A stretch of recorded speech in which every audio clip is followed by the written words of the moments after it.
আজকে হঠাৎ করে গাড়ি থামতে এসে দেখি নজরুলগঞ্জ পৌঁছে গেছি।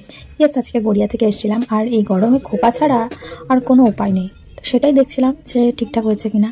তারপরে দেখো এখানে আমরা কীরকম কাজ করছি, ফোনের নামে ফাঁকি মারছি। তারপরে এখানে কবিতা দিই কাজবাজ করে লাঞ্চে চলে গেলাম। আজকে এনেছিলাম ডিম টোস্ট, অনেক দিন পরে, সেটাই অনেক তৃপ্তি করে খেলাম। খাবার পরে লাইভ ছিল, লাইভ শেষ হয়ে গেল কিন্তু আমাদের কাজ শেষ হলো না। সেটাই আমি এখানে দেখাচ্ছি, তোমাদের দেখানোর চেষ্টা করছি। আর কত মাল ঢুকেছে সেটাও দেখো। তো এখান থেকে তোমাদেরকে টাটা করে বেরিয়ে পড়লাম বাড়ি যাওয়ার উদ্দেশ্যে। তো দেখো কবিতাদি এখানে অনেক চেষ্টার পরেও গেটটা লাগাতে পারলো না, আমাকেই লাগাতে হয়েছে, আর সেটা রেকর্ড করা হয়নি।